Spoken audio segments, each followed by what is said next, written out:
U dak qasmilhom il-ġid. Ma kinux għaddew ġranet meta żgħir sar kollox u telaq minn beltu lejn pajjiż imbiet. U hemmhekk berbaq ġidu kollu f'ħajja mtajra. Meta ħela kull ma kellu f'dak il-pajjiż waqa' ġuħ kbir u beda jħoss ruħu fil-bżonn u mar daħal ma' wieħed minn dak il-pajjiż li bagħtu fir-raba tiegħu jira l-ħnieżer. Kien jixtieq li kieku jimla żaqq mqar bil-ħarrub li kienu jieklu l-ħnieżer imma ħadd ma kien jagħtih. Imbagħad daħal fih innifsu qal: kemm lavranti ma' missieri għandhom ħobż bix-xeba' u jien qiegħed hawn immut bil-ġuħ. Ħanqum immur għand missieri u ngħidlu: missier dnibt kontra s-sema u kontrik. Ma jisħolix iżjed nissejjaħ ibnek. Żommni b'wieħed mill-lavranti tiegħek. Qam u ttela' għand missieru. Iżda kif kien għadu fil-bot, missieru lemħu u tħassru u bġirja waħda ma nixtieħed fuqhom u biesu. Missier, għallu ibnu, dnibt kontra s-sema u kontra tiegħek, ma jisħollix iżjed nissejjaħ ibnek. Iżda l-missier qal lill-qaddejja tiegħu: isa u ġibu l-libsa, l-isbaħ libsa u xiddu ilu. Libsulu ċ-ċurket f'seba u s-sandli f'riġlejh. Ġibulu l-oġel imsemmen u qatluh, ħaniklu nagħmlu festa. Għax dan ibni kien mejjet u reġa' qam. Twilet mill-ġdid, rajtuh, mejjet u reġa' qam. Kien mitluf u nstab u għamlu festa. Liben eżistijej. Nidem f'dan li jagħmel. L-ewwel ħaġa dan x'għamel fil-qasira xtaqt nifoka biss fuq il-mument meta Liben jiġi lura. Meta Liben qed jgħidlu żgħir m'għandux esperjenza moħħ ir-riħ. Għallu missier tieni ġidi, jiġifieri lilek inqisek mejjed. Għax inti l-wirt ma teħdux f'ħajtek, teħlu f'mowtek. Wara l-mut il-ġenituri tuħu l-ġid tagħhom. Meta qallu tieni ġidi u l-missier tawlu l-kbar skandlu għata l-missier kif iħobbu u ħalli jitlaq, ma żammux id-dar bil-fors. Aċċetta li jkun mejjed ħaj il-missier. Liben qallu int għalija mitt, tieni ġidi ġifieri int mejjed għalija u għadlek ħaj. Eżistijej. Milux int qajt ma' missier illi vera misli qalbi. Għallina tiġ kemm dbal tal-ibni. Għalli l-lum avvanza studja laħaq u m'għandux ħin għalija. Għallina naf kemm batejt biex edukajtu. U l-lum isni ma neżistix. Biex niltaqa' miegħu irid nagħmel appuntament mas-segretarja tiegħu u jekk jinduna li jien ma jaċċettanix. U tiddi l-weġa ta' dan il-missier li fakkarni f'dan Liben il-ħali. Eżistijej. Kemm faċilment aħna nittrattaw persuni ħajjin sommietu diġà f'ħajjitna, imma anke l-Alla ngħixu daqs li kieku Alla ma jeżistix. Dan kien id-dnub ta' Liben iż-żgħir. Jgħix daqs li kieku Alla ma jeżistix. Tella, lem, berba' il-ġid kollu li l-missier tagħ, ġie l-mument tal-kriżi, l-mument tal-bżonn, feta' għajnejh, ġitu dill-indima u qal immur lura għand il-missier ngħidlu aħfirli għal flok nikol mal-ħnieżer għall inqas noqgħod id-dar mas-sefturi tiegħek, aħfirli, aċċettani ta' ħaddiem fid-dar tiegħek. Hija interessanti eżistijej. Meta dan Liben jgħid missier dnibt kontra s-sema u kontra tiegħek, ma jistħoqlix nissejjaħ ibnek, żommni b'wieħed mill-lavranti tiegħek. Dan għaddu ma twelidx mill-ġdid. Jindem jiġi lura għand il-missier, però mhuwiex imwieled mill-ġdid kif Ġesu jrid minna, ma saħħitx il-bidla totali tal-qalb. Għaliex l-indiema tiegħu, u di importanti nifhmuha eżistijej, l-indiema ta' Liben iż-żgħir f'dan il-mument mhijiex imqanqla mill-imħabba tal-missier rejħ, hija mqanqla mill-gilt, mill-mistħija, mill-kundanna, mill-kuxjenza li tkissru minħabba l-iżball li jagħmel. Aħna nistgħu nindmu mid-dnub tagħna fuq żewġ livelli. Jew għax inħoss li għamilt xi ħaġa ħażina, jew inkella jiena nindem meta niftakar kemm il-mulej jħobbni kif pruvajt ngħid il-bieraħ. U tant drabi l-indiema tagħna għadha għaliex għamilt xi ħaġa ħażina, nħossni guilty. Il-guilt huwa tajjeb. Però ma nistgħux nifqu hemm bħala ansara. Kull persuna anke li ma temminx tista' tkun ateu u tħossok guilty li żbaljajt. In-nisrani li twieled mill-ġdid l-indiema mhijiex frott il-guilt, imma frott bl-Ingliż hija il-conviction tal-Ispirtu Santu li jixli l-qalb tiegħek li jikkonvinċik mill-imħabba tal għalejk u fil-daw tal-imħabba tal għalejk tindem. Imma ħanetlu bil-mod f'din l-indiema tal-iben iż-żgħir, frott il-guilt, is-sens ta' guilt. Li xi drabi aħna ngħaddu minnha għandna din it-tip ta' indiema. Esistijaj. Anka fil-qrar, sempliċiment lajt balla mill-istonku. Tajjeb, mhux qed ngħid li ħażina. Però tindunaw li għandi ma li ddur fuq innifsi bistriħajt jien, neħħejt is-sense of guilt, daħlitni f'intimità malla, jew straħt. Tajjeb li tistrieħ ukoll. Però nisrani u profond ħafna iktar minn hekk eżistijaj. Ħaneħtlu nifmu din l-indiema ta' dan l-iben iż-żgħir. Għaliex jitqanqal minn din it-tip ta' indiema, għaliex id-dnub iġibek vojt f'ħajtek. F'Ġeremija Alla jgħid għax tnejn huma dnubiet tal-poplu tiegħi. Tilqu lili għajn ta' ilma ġieri biex ħafru bjar għalihom bjar miksura li ma jżommux ilma. Tlaqna l-għajn ta' ilma ġar u issa għandna bjar miksura li ma jżommux ilma, ġifieri bjar vojta.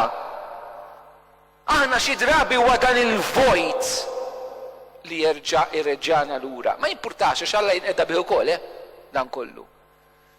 Dan il-vojt. Xi drabi nduru l-mulejja x'vojta. Jalla l-vojt idawwarna lejh u mhux nimluh bl-imbarazz f'ħajjitna. Xi drabi din it-tip ta' ndiema toħroġ għaliex id-dnub huwa ġerħa. F'Ġeremija jgħid ukoll għax dan jgħid il-mulej m'hemmx fejqan għalik il-ġerħa tiegħek ma tiddewwiex. Għal ġerħietek m'hawnx duwa u fejqan. Id-dnub huwa ġerħa profonda fil-qalb tagħna eżistijaj. Il-ħażel li nagħmlu ibiċċer lilna stess f'ħajjitna. U allura xi drabi hija l-weġa ta' din il-ġerħa li timbuttak lura. Id-dnub huwa esperjenzat kemm waqgħet fil-baxx. Pereżempju f'Ġeremija wkoll jgħid hekk kemm waqgħet fil-baxx biex biddil triqtek. Kemm waqgħet fil-baxx. Xi drabi ma tippretendix minnek stess, imma kemm waqgħet fil-baxx meta tnied b'dak il-mod. Id-dnub xi drabi hu esperjenzat bħala toqol. Wieħed mis-salmi jgħid hekk għax dnubieti telgħu il fuq minn rasi bħal toqol kbira lija jafsu fuqi. Allura din l-esperjenza ta' vojt, ta' toqol, ta' weġa. L-iben iż-żgħir qiegħed propju jindem minn hemmhekk. Qed jindem miċ-ċirkustanza tiegħu. Qed jindem mill-effett li dnub għandu fuqu. Qegħdin tifhmuni? Mid-dnub l-effett li għandu fuqu qed jindem minnu nnifsu. Fil-Knisja din nsejħula indiema mhux perfetta. Hija ndiema wkoll. Hija wkoll indiema, però nixtieq nagħmel dan il-kuntrast kbir, jiena nitlob dis-silta dal-għodu tant laqtitni eżistijaj. Naqsam magħkom dak li nkun tlabt fil-għodu jiena ta' fl-eżerċizzi. Meta tħares lejn il-missier, tinduna li l-missier ma jireġixxix għall-iben miċ-ċirkustanzi tal-iben għaliex l-iben spiċċa mal-ħnieżer u waqa' daqshekk baxx. L-iben idur lura lejn il-missier minħabba t-taħwit li għamel fiex waqajt. Il-missier idur għall-iben mhux għax l-iben waqa' daqshekk. Il-missier idur lejn l-iben għax huwa missier frott ir-relazzjoni li għandu mal-iben. L-iben idur lejn il-missier mhux frott ir-relazzjoni, frott it-taħwit. Għax issa stlift kollox, aħjar immur lura f'dar missieri. Għandu ħaġa tajba, ma nesix li huwa iben però dal-iben. Imma l-missier jirreaġixxi mir-relazzjoni li għandu ma' ibnu. U allura l-Vanġul jgħid kien għadu fil-bot, missieru lemħu. Iġifieri il-missier kienet jistennih kontinwament. Jgħidilna mbagħad illi tħassru, l-kelma tħassru hawnhekk hija splanangizomaj. li tfisser li tqanqal mill-intern tiegħu. Dan hija verb li huwa użat diversi drabi fil-Vanġelu meta Ġesu jitħassar in-nies, jitqanqal bil-ħnien għalihom. Il-missier jilmaħ, jarah mill-bot għax dejjem tistennieh mhux mill-viċin, mill-bot jarah. U jitqanqal bil-ħnien, ar-reazzjoni tiegħu lejn ibnu għatmi ta' kundanna, imma ta' ħniena, l-ewwel moviment fil-qalb tal huwa dan għall-liben SSTA. Il-missier imur jiġri xi ħaġa li r-raġel ludi ma kienx jagħmilha. Il-mara tagħmilha. Ir-raġel ludi huwa bniedem ta' rispett jibqa' f'postu u tfal jiġu għandu.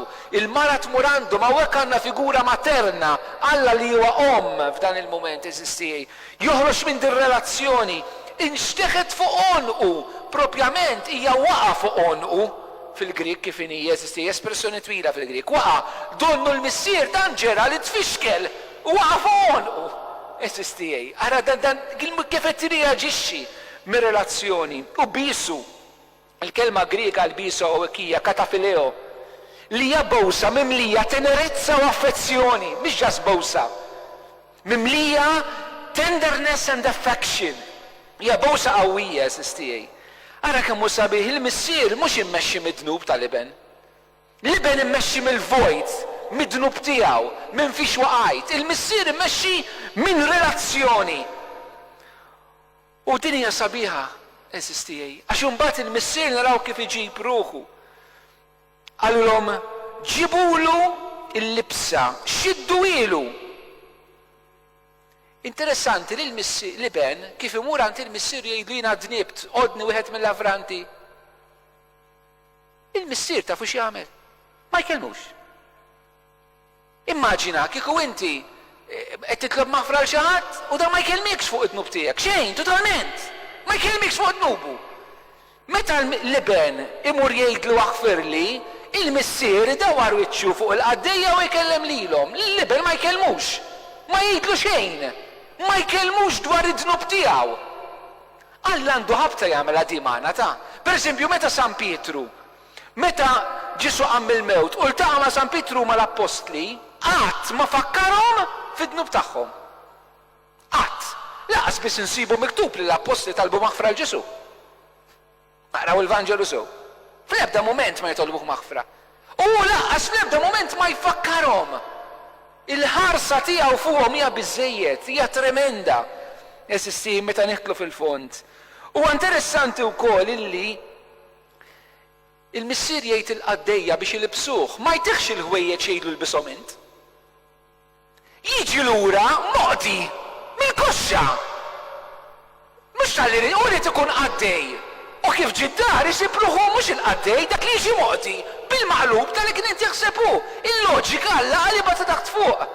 Urid jgħidlu sumni ta' qaddej, għallu nin il-missier daw se jgħaduk. Laqas biftaħ ċans, Alla jkellmu bil-fatti u mhux bil-kliem. SSTA. Il-missier tal-għaġeb. U x'jagħtih lura l-missier? Dan li rid jagħti lura Alla lilna SSTA. Meta nitwildu mill-ġdid, l-ewwel jagħtih libsa. Interessanti hija libsa sabiħa, mhix biss libsa. Alla jrid jagħmilna sbieħ. Irid jagħmilna biżbuħija tiegħu. Fil-fatt din il-libsa li aħna nistgħu nqabbluha mal-libsa tal-mamudija li rċevejna li tissimbolizza l-Kristu li huwa s-sabiħ. Ir-raj tajjeb. Il-kelma Griega kalos użata tista' tkun tfisser tajjeb u sabiħ. Ġesu huwa is-sabiħ. Is-Salmi jgħidilna int l-isbaħ wieħed fost surit il-bnedmin. Din il-libsa hija Kristu nnifsu. SSTA. Bil-Grek hija stole użata hawnhekk. Li hija użata din il-libsa fit-Testament il-ġdid f'żewġ momenti oħrajn. Il-libsa tal-anġli meta jidhru meta jqum Ġesu u l-libsa tal-qaddisin fil-ġenna. Il-Grik jgħid it-tnejn li mibsin din l-istole. Il-libsa li tiġi mogħtija lil dan liben meta jiġi lura. Imlibbes daqs li kieku kien anġlu u daqs li kieku huwa qaddis fil-ġenna. Wow! SSTA, xi mħabba dan Alla għandu għalina. Aħna dan liben. Meta nħalluh joħobna daqshekk fid-dnub tagħna, ma joqgħodx jagħmel kontijiet miegħu. Itih din il-libsa. Tiftakru aħna ma niftakrux meta libsu inna. Imma intom ġenituri li għamittu rridkom U li bistuhom dik il-libsa ġest kull ma hu, però kemm hu profond. Xi drabi din il-libsa x'għamilna biha eżistijej. San Pawl isimgħu xejn fil-Galatin. Għax intom u li talla l-kol kemm intom permezz tal-fidi fi Kristu Ġesu, intom li dmamda fi Kristu il-bistu il-Kristu. Il-mulejja minna sbieħ. Meta aħna nitamdu u nirċievu din l-imħabba talla, din il-maħfra, nagħtu ħajjitna l-Ġesu, naċċettaw dak li Ġesu għamel għalina, nixu fih, aħna nsiru nisbieħ, din hija sbuħija tagħna. Imma xi drabi aħna sbuħija tagħna għadha tkun kif ħadd ieħor iridna, mhux kif aħna nkunu. Darba ġiet waħda tfajla tkellimni l-kunvent. U kellha l-inqas ħwejjeġ possibbli, mhux l-iktar, l-inqas ħwejjeġ possibbli, l-inqas. Għatli jettarani kif jinlibsa fader, jettara sissadni minni xami, narak. Għatlina minix kontentek, ta' għatlina l-ġuventudu riduni jek. U faqet tibki. Mur iġġudika. Mur iġġudika għal dik it-tfajla. Tħabbat il-bib tal-konvent, ħatkellem il-patri, l-libsa kif kienet. Għax izbuħija ta' ġewwa, zbuħija li tana Alla tlifnija. Anka aħna stess ma nanfusna. Kemm għandna bżonn, aħna l-insara, mhux fuq id-dinja qed nitkellmu minn ma jemminx. Li nemmen f'din iżbuħija li l-mulej li għamilni, iżbuħija li Alla tani, u ma nipprova nintoġob u nilħaq l-oħrajn. Jien sabiħ kif Alla minni, take me or leave me, ma noġbokx problema tiegħek mhix tiegħi. Hekk irridu naraġunaw. Għax il-mulej libbisna din il-libsa, libsa sabiħa tal-anġli u tal-qaddisin. Jien ma nafx intom, jiena nitlob dal-għoddu ma kienet vera wow. Qatt ma skoprejta til-ħaġa, dal-għoddu skoprejta. Din il-libsa hija libsa tal-anġlu u tal-qaddisin. U dim dan li għadu kif ġie hemmhekk maħmudx mill-qalb il-ħnieżer. Imlibbes hekk f'dak il-moment. Eżistijej. Imbagħad jagħtih iċ-ċurkett. Iċ-ċurkett kien iċ-ċurkett tal-familja x'aktarx kellu s-siġill tal-familja f'dik il-mentalità. Iġifieri dan mhux laqgħu lura membru tal-familja, taħ is-siġill taħ l-awtorità ta' ibn f'din il-familja. Reġa' poġġieħ kif kien in full authority, mhux ġast għaddej, mhux ġast il-qajtek fil-familja, tajtek kull awtorità li kellek. Immaġina għandek tifel li għaxxaqlek il-business jiġi lura u tieħ l-awtorità tax-xogħol li kellu fil-business. Dan li qed jagħmel il-missier. U x'inhi din l-awtorità li lilna jagħtina dan iċ-ċurkett eżistijej. Aħna li nkunu tħanna fil-ħażen u dnub, Ġesu darba minnhom sallu għall-appost li jagħtihom l-awtorità fuq ix-xitan u l-awtorità fuq il-mard. Aħna għax-xaqnija kemm għax-xaqnija, il-mulej jagħtina l-awtorità fuq il-ħażen tagħna, fuq ix-xjaten li waqgħuna fid-dnub, fuq it-kissir il-mard li ridna kissirna. Mhux tal-li jeħlisna, jaċċettana, ma jpoġġina fuq il-ħażen li aħna minna. Kemm sabiħ eżistijej. Il-mulej kif qed jerġa' jirrestawrah dal-liben u x'jista' jagħmel lilna f'ħajjitna. Mbagħad jagħtik is-sandli. Is-sandli interessanti għax is-sandli fil-Bibja għandu ħafna sinifikati. Pereżempju, is-sandli meta kont tneħħih u ftakru li dan liben ġie mingħajr sandli, għalhekk jagħtih is-sandli lura, mingħajru s-sandli kien iż-żmien tal-biki. Per eżempju, David, meta telef il-libnu, it-tieni ktib ta' Samuel jgħidlek, u David tela l-għolja ta' żebbuġ tila u jibki b'rasu mottija u mixi ħafi. The time of mourning, iż-żmien li tibki kont tagħmlu ħafi. Eżistijej fit-Testament il-Qadim. Mingħajr sandli jfisser ukoll li inti għandek ġudizzju fuqek. Fi-ktieb tal-Profeta Eżajja jgħidlek. F'dak iż-żmien tkellem il-mulej permezz ta' Iżajja bin Amos qallu: mur ħoll il-libsa ta' xkejjer minn ġembejk u neħħi l-qorq minn riġlejk. Meta jibatu biex iwassal kundanna fuq il-poplu għadnub tagħhom. Jgħidu neħħi l-qorq minn riġlejk. Mingħajr sandli sinjal ta' din ir-realtà. Mingħajr sandli l-aspett negattiv huwa illi inti tindem il-biki iż-żmien tal-ġudizzju fuqek. Mingħajr sandli tfisser ukoll li inti l-sir. Fid-dar li l-sir fi żmien Kristu kien ikun mingħajr sandli. Dak li kien jilbes is-sandli kien ikun liben, il-membri tal-familja. min mhux membru tal-familja kien ikun bla sandli. Meta qed jagħtih is-sandli għaż ġest ieħor li qed ipoġġih fih dan il-familja totalment. Anka tfisser ukoll illi huwa residenti hemmhekk għaliex meta kien jiġi fi żmien Kristu xi ħadd li huwa mistieden għandek kien ukoll ineħħi s-sandli. Lil siru l-mistieden kien ikunu bla sandli. Imma minnu residenti bid-dar kien ikun bis-sandli. Meta Alla jgħid il-Mosè jidħol fil-preżenza tiegħu jistiednu jgħidlu neħħi l-qorq għax di art qaddisa. Għaliex sa dak iż-żmien il-bniedem għadu ma jammarx falla, għadu mhux residenti falla. Il-qudiem meta Ġesu jibgħat l-apostli jibgħatilhom b'qorq wieħed eżistijej. U allura meta qed jagħtik is-sandli qed jgħidlu int verament fu li jiben. M'intix bħal il-sira ta' hawnhekk li inti xtaqt tkun wieħed minnhom. Kemm sabiħ eżistijej. Hawnhekk għandna dir-realtà li Alla ma jarmi l-ħadd. Aħna nofqu ħafna flus fir-restawru llum il-ġurnata. Ir-restawru huwa arti sabiħa.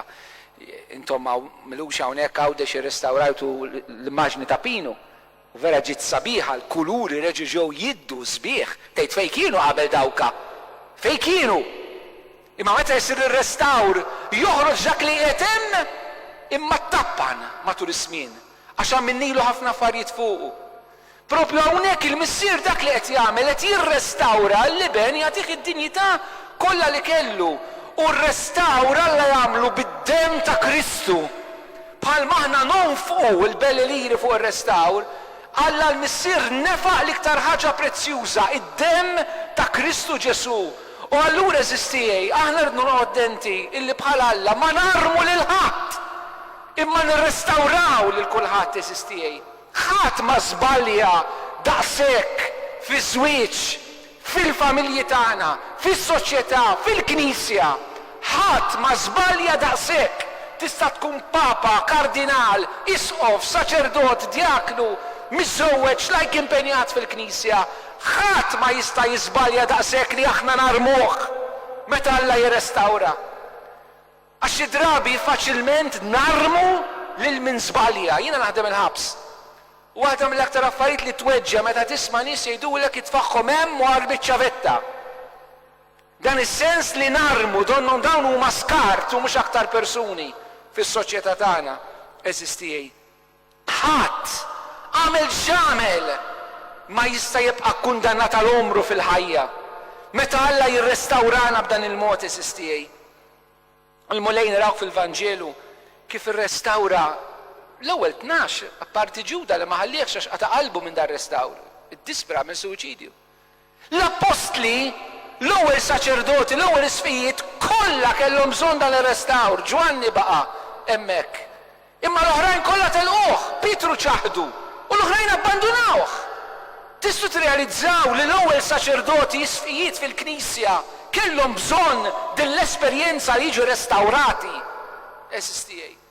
Il-kol kemm aħna għandna bżonna din, anka wara l-mamudija tagħna, nerġu niġu bżonn dan ir-restawr.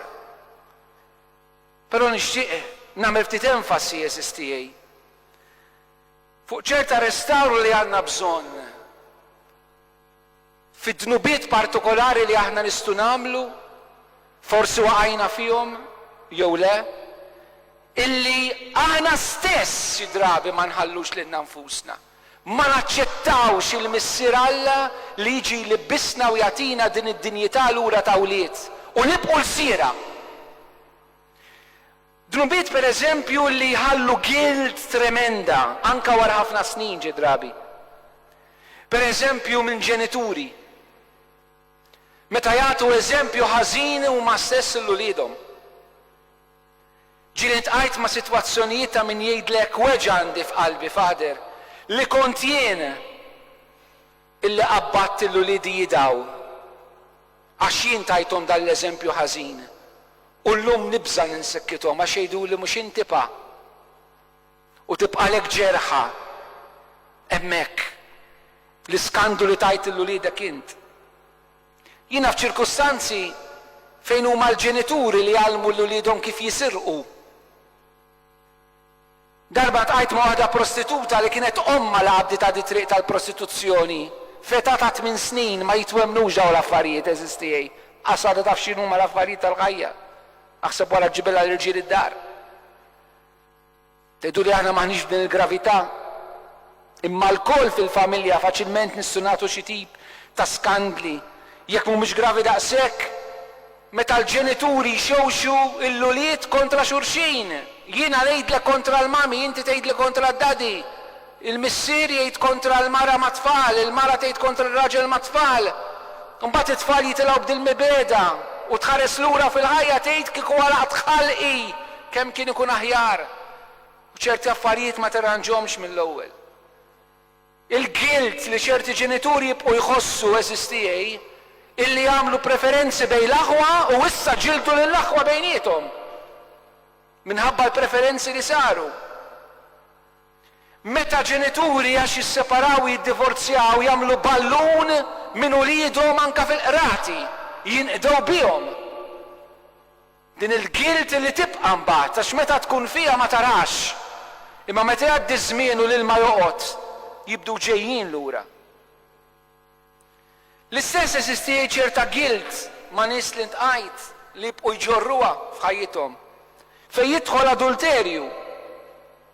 Forsi adulterju illi ħadd ma jaf li għamiltu. U l-guilt hija kbira għaliex tibqa' tifnik waħdek f'din ir-realtà. U tgħix ħajtek fil-biża' li tinqabad jew rikattat ma' min wettat l-adulterju. Jista' jkun snin twalta. Imma għadek tgħix dir-realtà moħbija li tibża titkellima. Tibża. Uħud eżistijaj jistgħu jżorru guilt għax kissru l-familja b'modi differenti. Għax hemm żbalji fil-ħajja li donna naċċettawhom, però hemm żbalji li jibqgħu jixluna. Drug addicts li ntqajt pereżempju magħhom jien anke l-ħabs. Illi meta jiġi f'sensihom il-guilt tremenda, jiena sraqt l-ommi, sraqt il-missieri, il-dawk li rabbewni, għara naħsbux illi dak li jkun ma jiġix f'sensih ta' xi darba fil-ħajja. Jiġi. U l-guilt ikun trement li jien kissirt il-ġenituri. Il-guilt ta' wħud li pereżempju bil-lob tal-flus faqqart il-familja, bis-sakra tiegħi bl-alkohol faqqart il-familja, bis-swat irfajt idejja violenza domestika. Dawn huma affarijiet eżistijaj li xi drabi ċerti persuni u ma temminx min ikunu, tkunu intom li qegħdin hawn. Ħafna drabi dawn huma affarijiet moħbija għall-familji tagħna huwa misteru x'hemm fihom. Ħafna affarijiet huma moħbija fil-familji tagħna u nibqgħu nġorru dawn ir-realtajiet. L-istess il-guilt u l-kundanna fuqna li nġorru fuq tnubiet sesswali. Il-pornografija pereżempju. Taf li qed tagħmel ħażin, qed taqlibha l-martek f'qalbek, il-żewġek f'qalbek, u taf għax tipprova taħbi dan kollu, u l-guilt li tħoss. U ikbar meta tinqabad. Għax tirrealizza li dan huwa adulterju tal-qalb, tradiment. Nubiet sesswali li jmissu eżistej ma' prostituzzjoni. Illum għandna l-massaġis, li jgħalqu bil-happy ending jgħidulu, bil-kummedji kollha sesswali fihom. Il-guilt li wieħed iħossu jibqgħu hemm f'reati kriminali meta jsiru esposti fil-pubbliku u tgħid imma ġibt il-familja tiegħi fuq il-gazzetta, il-familja tiegħi fuq il-medja. Kemm naf sitwazzjoni ta' persuni li nqaflu d-dar u ma jridux joħorġu. Għaliex b'xi mod il-każijiet tagħhom, ta' wliedhom, tal-familja tagħhom ġew fuq il-mida hija trauma li f'daqqa waħda ssib ruħek front page fl-aħbarijiet. Filli kont normali, filli f'daqqa waħda kulħadd jitsekzek fuqek fil-għoddu fil-ħanut. Għax taf min, għax taf ta' min, għax taf ġara, u dawk għalilek jien għax naf. Dawk naħolok mhumiex ta' u kun nibdu naqraw kollox u nżidu. U l-guilt li tħoss li jien ġibt il-familji fek, il-familja tiegħi ġibta jien f'din iċ-ċirkostanzi sistijaj. Il-guilt li jħud jibqgħu jħossu wara li jagħmlu abort. Minn kundanna fuq ħadd min jagħmel abort sistijaj. Pajjiżna qed isir dejjem aktar Dejjem aktar is-servej jsiru pro l-abort. Eżistej. X'drabi min jidħol għal din ir-realtà min iwettqu jinqabad f'paniku, tarbija ma kienx pjanata, mixi f'karriera oħra xtqila. Ġiet f'mument li ġejt irrejpjata. Ħajkolli tarbija u qaluli li ħad tkun b'ħafna diffikultajiet ta' saħħa u fil-paniku u fil-biża faċilment dak li jkun jaqbad din it-triq jiena nażel li nemmen li min iwettaq abort ma jagħmlux cool and relax. Jagħmlu bidbatija kbira ma jarax li oħra f'dak il-ħin. Eżistijaj. Imma l-gilt ta' wara li inti qtilt persuna qatt ma ninsa darba waħda anzjana ġiet tkellimni. U qed irrakkontali kif żminilu, anzjana di ta' żminilu, kienet hija li ħadet il-binta barra minn Malta biex tagħmel abort. U meta għamlet l-abort, fejn għamlitu ġew taw għal fdalijiet tat-tarbija u biex fil-kuxjenza ma tħoxxejn għalula mur flaxxa fit-toilet. Biżgur ma tħoxxejn fil-kuxjenza li għamilt xi ħażina. Snin għaddew baqgħet hemm. Eżistijaj. Dan maħniex ngħiduh b'kundanna fuq ħadd, anzi bil-maqlub. Dan qed ngħidulkom eżistijaj għaliex hemm xemm li jista' jkun li jtaqqal il-kuxjenza tagħna. Hemm xemm li jista' jkun li jtaqqalha, ftakru illi kull midneb għandu futur fil-ħajja u kull qaddis għandu passat.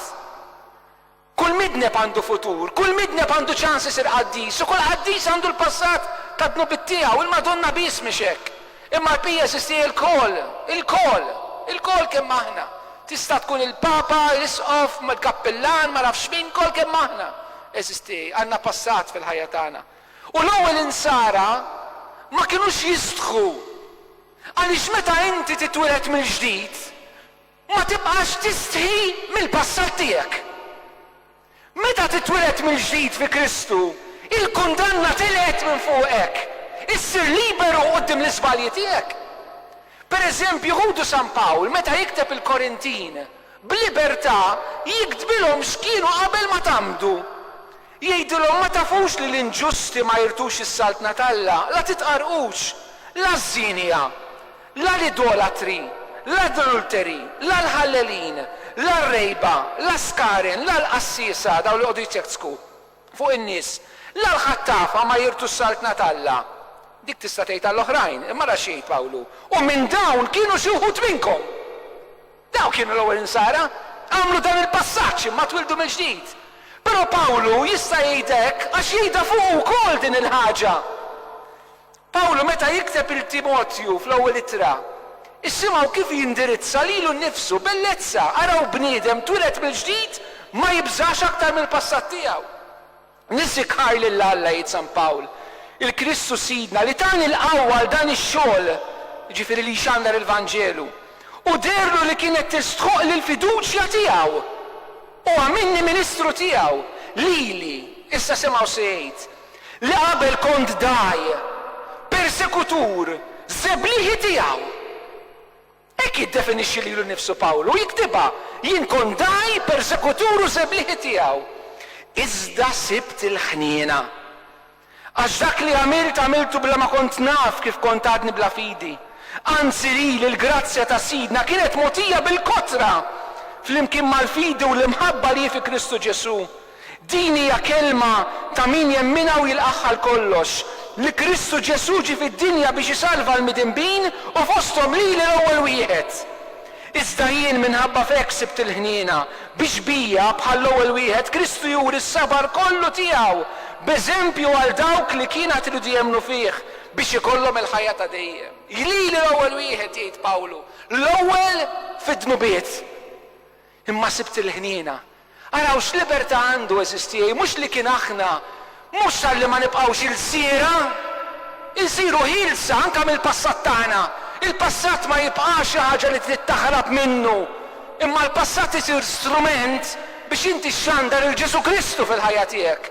Il-mulej kemm ħenna lija għax libertà Pawlu, esperjenza. Aħna żistijaj dina minnija fil-mamudija jekk għexnija. Dan il-ħelsien, din il-ħajja ġdida, però il-mulej tagħna sakrament ieħor biex kull darba nerġu ngħixuha li huwa l-qrar. U kemm nixtieq inħeġġiġkom li matul dan ir-randan jekk se jkollna ċans minħabba sitwazzjoni tal-pandemija se naraw. Imma wara f'xi mument f'ħajjitkom. Tagħmlu dik ngħidula rara ġenerali. Rara ġenerali x'inhi? Illi inti tmur quddiem is-saċerdot u titolb il-maħfra l-mulej fil-preżenza tas-saċerdot eżistijej. Għadnu bit kollha li għamilt anke li ġaqerrejt fil-ħajja tiegħek, mhux għax mhuwiex miħfura, imma li ġeddet l-indiema. Illi jekk kien hemm xi affarijiet li nsejt titlob maħfra, terġa' titlob maħfra issa. ċerti affarijiet anke aktar ma jgħaddi żmien, l-indiema ssir aktar profonda, tirrealizza aktar l-iżbal tiegħek x'kien. Kemm hu sabiħ li terġa' tpoġġi kollox u tidħol f'din it-tannieqa ta' Alla, ħalli tneħħi kompletament kull gilt mill-qalb tiegħek eżistijej. Meta nistgħu nagħmlu hekk dan il-mument sabiħ, jien nipprova nagħmilha darba fis-sena din fil-ħajja tiegħi. Insib mument u darba fis-sena rara ġenerali s-sena kollha. U nerġa' isni verament wilit mill-ġdid. Il-kol għandna bżonna f'ħajjitna. Jien ngħidilkom mill-qalb. Nipprova darba fil-ġimgħa mur inqer għandi bżonn. Imma darba fis-sena nagħmel waħda sewwa eżistijej. U mbagħad verament tista' tgħix dak li jgħid Pawlu r-Rumani. Mela issa m'hemmx kundanna għal dawk li jgħixu fl-għaqda ma' Kristu Ġesu. U l-Korintin jgħidilhom, meta wieħed jingħaqad ma' Kristu jsir ħolqien ġdid, il-qadim għadda, daħal il-ġdid. Araw, nitwildu mill-ġdid, insiru persuna ġdida, ħilsa mill-passat u l-kundanni għax Ġesu tabab kollox fuq is-salib u tagħna l-grazzja tiegħu tal-maħfra. Però biex nagħmlu dan, xi drabi għandna bżonn nissuperaw ċerta gideb li hemm f'moħħna. Xi drabi aħna ma ngħixux minn din libertà tal-uliet, imma ngħixu fil-jasar tal-sira. Pawla għalinna m'intkomx aktar il-sira imma uliet, liben huwa ħieles, illi għal-sir mhuwiex, u x'jasar nibqgħu nżommu f'moħħna eżistijej. U tminna ġenwinament jien hemm min qalhom li dal-frażijiet nikwota nix qaluli. Li għamil tant huwa kbir li Alla ma jistax jaħfru da dnub tiegħi. Ara kemm ngħidu fuq il-maħfra. Jiena tqajt ma' nies li għandhom jgħiduh dal-kliem. Li għamilt Fader tantu kbir li Alla żgur ma jistax jaħfiru li dnub tiegħi. Oħrajn iħossuhom li biex Alla jaħfrilhom irridu jikkastigaw lilhom infushom. Jibqgħu jsawtu lilhom infushom bil-passat tagħhom. Jibqgħu jħossuhom dejjem ħażin tal-li għamlu. U jekk ma jħossuhomx ħażin, donnu mhumiex entajti dal-maħfra. Donnu Alla jaħfir li jekk nibqa' nħossni ħażin ħajti kollha. Swat, issawwat lilek innifsek. Hemm ukoll min jaħseb li l-mulej jaħfirlu għax irid ipatti għal dnubietu.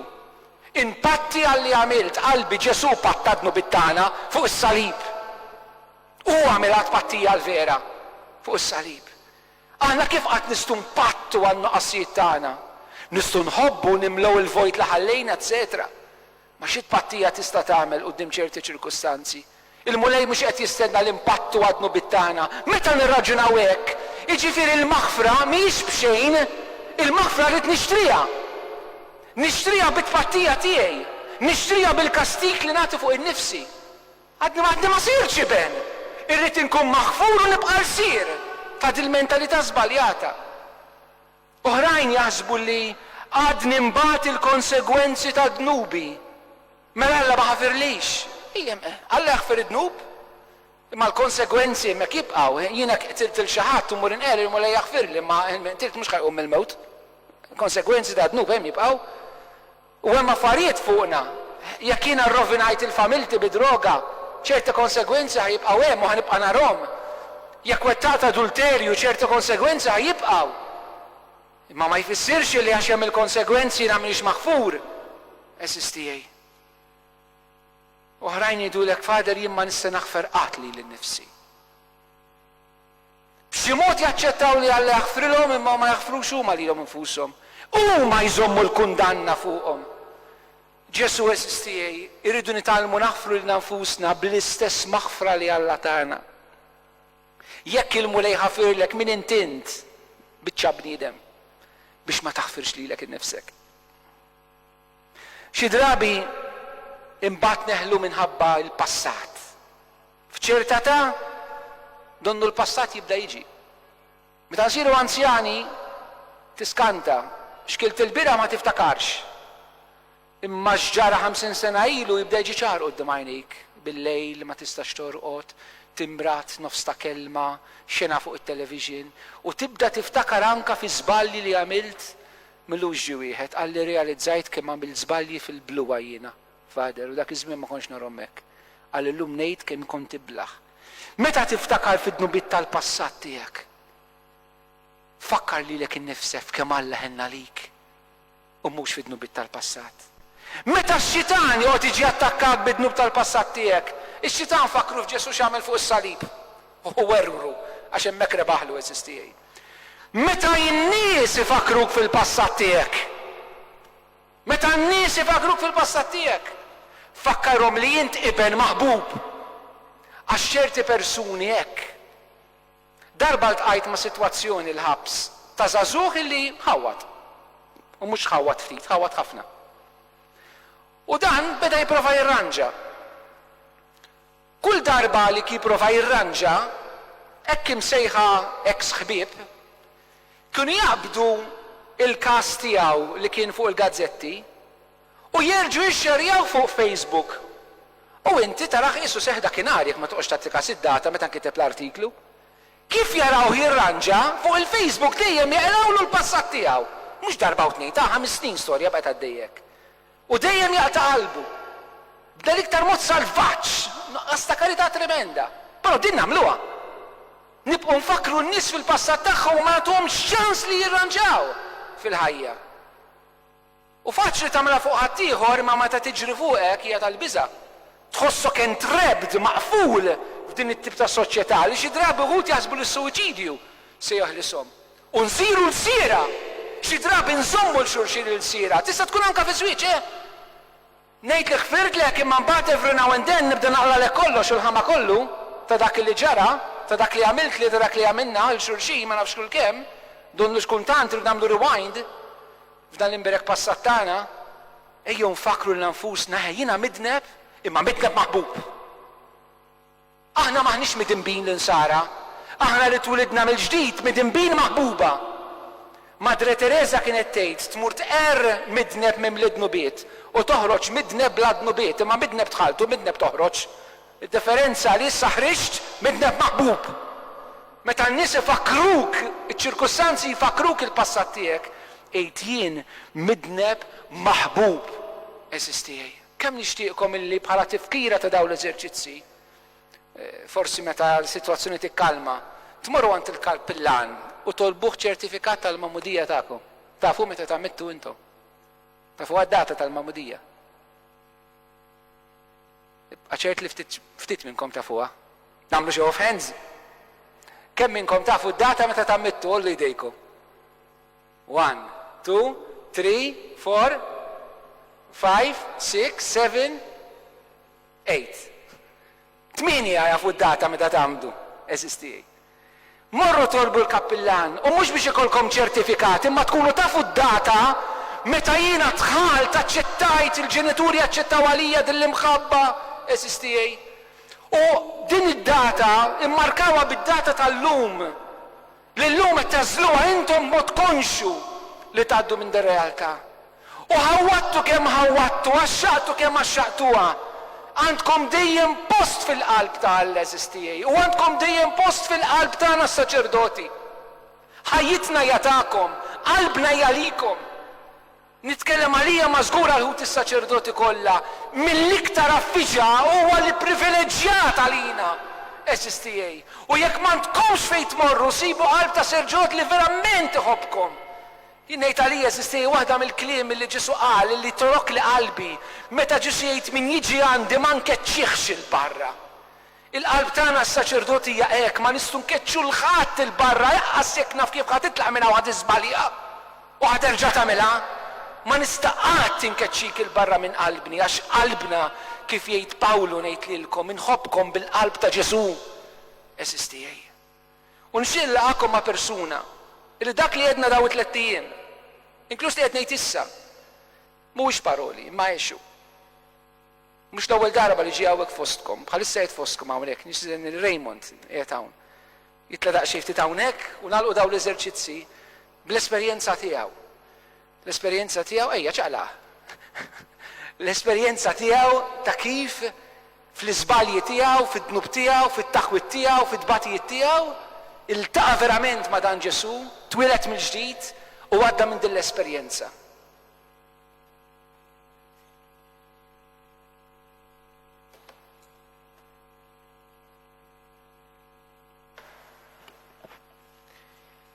Paċi magħkom.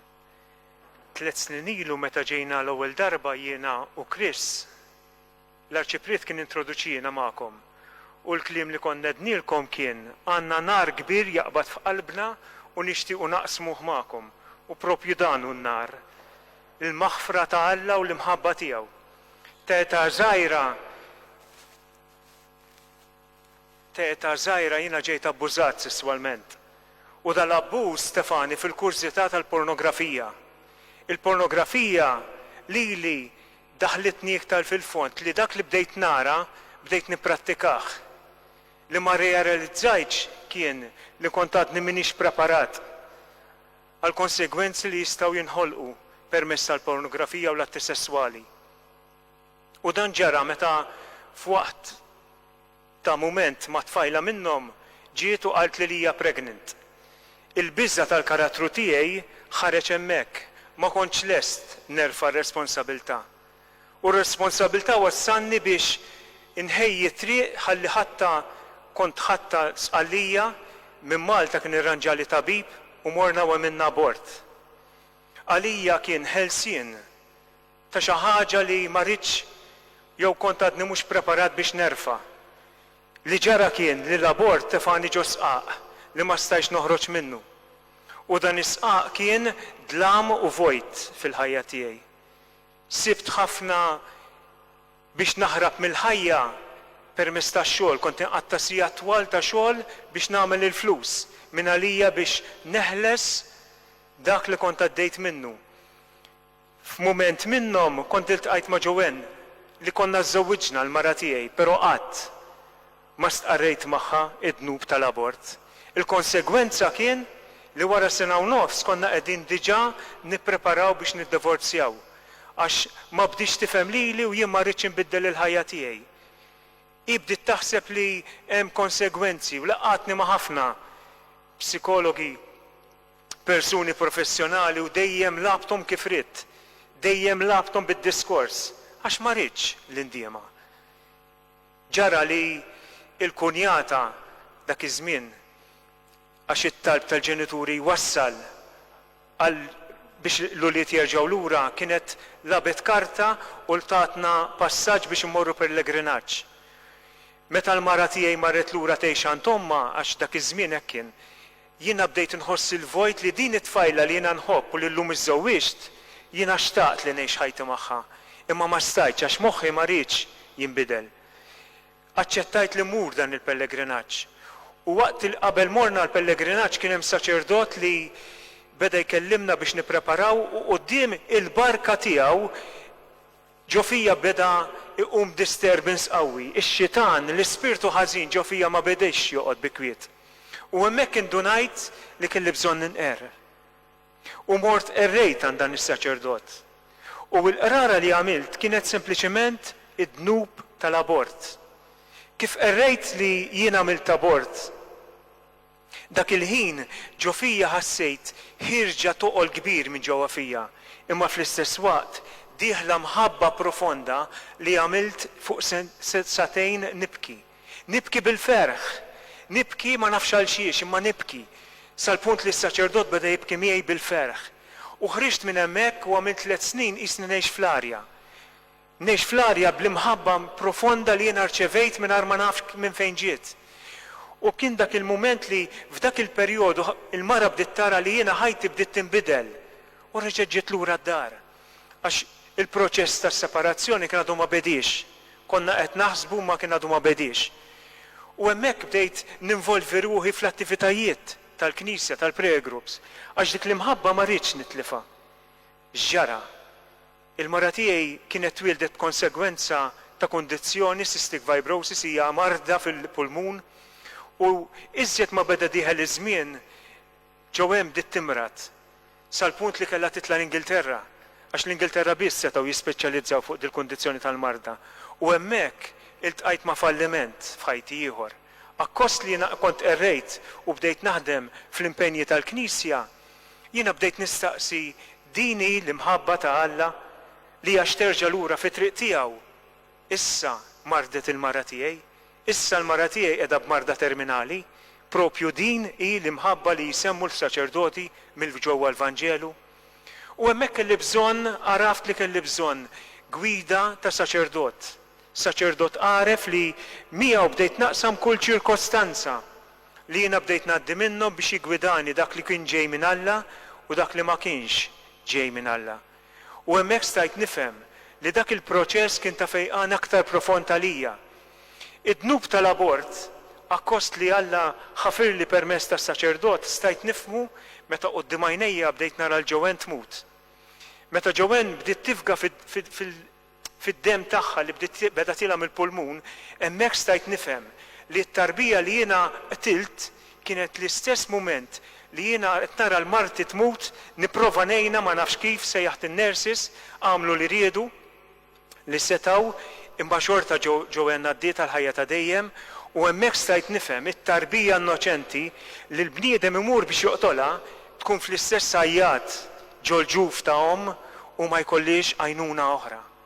Hemmhekk bdejt nidħol aktar fil-profondità tiegħi biex nifhem Alla x'għamel miegħi. U dik l-imħabba li Alla ħafir li d-dnub tiegħi meta jiena qtilt lill-ibni jew il-binti stess, hemmhekk rid naqsamha ma' kulħadd. U meta ġejt lura wara sentejn ngħix fl-Ingilterra, meta ġejt lura jiena ġejt permezz tal-ajruplanu marti fit-Tebut. Ma dan is-saċerdot komplejt nidħol fil-profondità ta' din il-mixja. Għax kull proċess li Alla jgħaddina minnu mihux falliment f'ħajjitna huwa sejħa li Alla jkun irid xi ħaġa minnek. U ħażin u hija ħasra jekk f'ħajtek titlef dan iċ-ċans. Jien hemmhekk għaraft li Alla kien qed jagħtini sejħa partikolari li din l-imħabba tiegħu li hu ħafel lili permezz ta' il-qrar jiena naqsamha mad-dinja kollha. U ta' 43 sena jiena weġibt għal din is-sejħa flimkien ma' Chris u Father Hayden aħna weġibna biex bdejna fraternità Franġiskana ta' Ġesu u Marija. Il-karizma tagħna hija waħda biss li Alla jħobbok. Int min int Alla jaħfillek. Int min int qatt min timwarrab. Propju l-arċiprit tagħkom Dunnazju 3 snin ilu u inna nirrepetuha kull sena dan li xtaq minna. Li aħna niġu nimxu fit-toro u niltaqgħu man-nies u ngħidulek li verament Alla jħobbok. U tibżax tersaq għas-sagrament tal-qrar u tibżax tidħol f'relazzjoni ma' Alla. Għax huwa Alla miġnun fuqek u mhux inti miġnun fuqu. Grazzi.